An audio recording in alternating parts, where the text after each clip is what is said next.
το φθινόπωρο του 1912 η κατάσταση στην Ευρωπαϊκή Τουρκία είχε φτάσει σε μια τέτοια κορύφωση όξυνσης που ο πόλεμος φαινόταν αναπόφευκτος.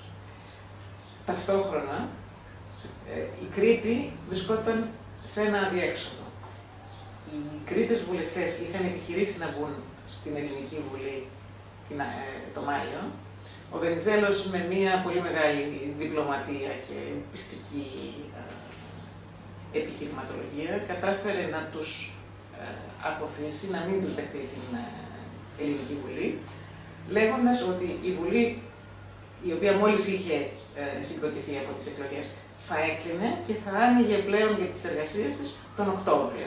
Επομένως, τον Οκτώβριο που θα άνοιγε η Βουλή, όλοι περίμεναν τη νέα έφοδο των Κρητών βουλευτών, τους οποίους ο Βενιζέλος δεν θα μπορούσε να απορρίψει, να αποτρέψει.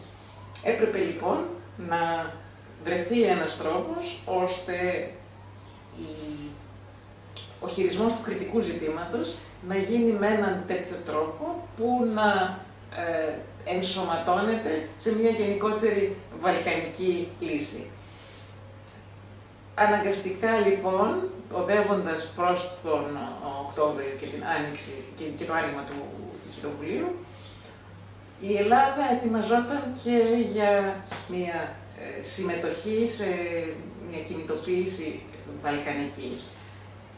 Τώρα, αν αυτό θα ήταν πόλεμος, αν θα ήταν διεκδίκηση μεταρρυθμίσεων στην Οθωμανική Αυτοκρατορία, εκ των υστέρων ξέρουμε τι έγινε. Αλλά εκείνη τη στιγμή υπήρχαν όλες οι λύσεις στο τραπέζι. Ο Βενιζέλος φυσικά προσπαθούσε να αποτρέψει τον πόλεμο, κυρίως γιατί η Ελλάδα δεν ήταν έτοιμη. Είχε αρχίσει να εξυγχρονίζεται ο στρατός με την άφιξη πριν από 2 χρόνια νωρίτερα της στρατιωτικής αποστολής της Γαλλικής. Το ναυτικό επίσης το είχαν αναλάβει Άγγλοι εκπαιδευτές και είχε γίνει και μια μεγάλη παραγγελία μονάδων του στόλου, οι οποίες ήταν υποκατασκευή, δεν είχαν φτάσει ακόμα. Με αυτές τις προϋποθέσεις, ο Βενιζέλος ήλπιζε ότι η Ελλάδα θα ήταν έτοιμη για μια είσοδο σε έναν πόλεμο την άνοιξη του 1913. Η Βουλγαρία όμως πίεζε και πίεζε για πόλεμο. Το ίδιο πίεζε και το Μαυροβούνιο. Τελικά, για να μην μπει κανείς σε πολλές λεπτομέρειες, ο πόλεμος κηρύχθηκε και από τις 4 βαλκανικές δυνάμεις, ταυτόχρονα, πρώτα από το Μαυροβούνιο, το οποίο μονομερώς κήρυξε τον πόλεμο κατά της πύλης, μετά από την Βουλγαρία και τη Σερβία και τελικά από την Ελλάδα, στις 5 Οκτωβρίου του 2012, με εισβολή του ελληνικού στρατού στην Μακεδονία, πέρα από τη Μελούνα που ήταν το σύνορο μέχρι τότε. Η Ελλάδα εκείνη τη στιγμή κατόρθωσε να αυξήσει τον στόλο της με κάποιες πρόσθετες παραγγελίες που έγιναν τελευταία στιγμή από την Αγγλία. Η Αγγλία, η οποία έδειξε μία ανοχή, θα έλεγα, μες στο να φύγουν τα πλοία μυστικά και να έρθουν στη Μεσόγειο της παραμονής του πολέμου.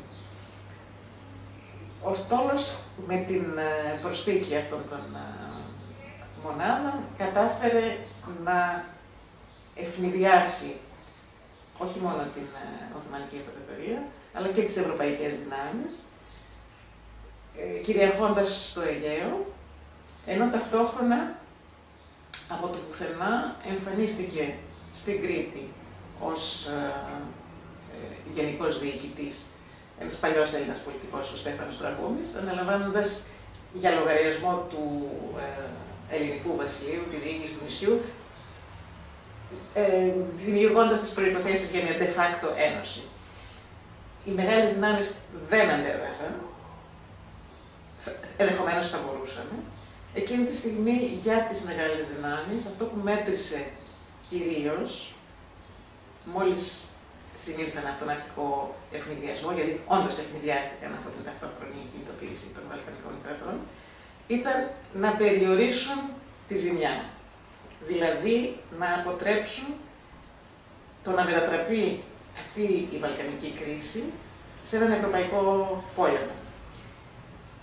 Και δημιούργησαν αυτό που λένε, δημιούργησαν ένα κύκλο γύρω από τα Βαλκάνια, με μία διαρκή διάσκεψη των πρεσβευτών του στο Λονδίνο, όπου ο Βρετανός Υπουργός Εξωτερικών και ο Γερμανός Υπουργός των Εξωτερικών, που ήταν οι ισορροπιστικές δυνάμεις από τις δύο συμμαχίες, τις δύο ευρωπαϊκές συμμαχίες, κατόρθωναν για πολύ μεγάλο διάστημα να εξισορροπούν τα πράγματα μεταξύ των δυνάμεων, να βρίσκουν λύσεις ώστε να αμβλύνουν τις εντάσεις, και υπήρξαν εντάσεις μεγάλες. Υπήρξε κινητοποίηση του Αυστριακού στρατού, υπήρξε κινητοποίηση του Ρωσικού στρατού, αλλά αυτά έφτασαν μόνο μέχρι τη φάση των μερικών εκστρατεύσεων, δεν έγινε κάτι πιο δραματικό.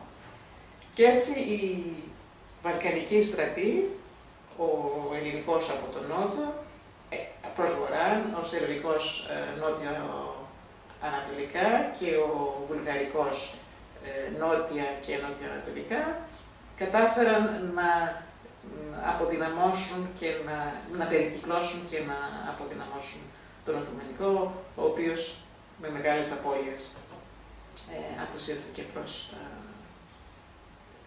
Κωνσταντινούπολη.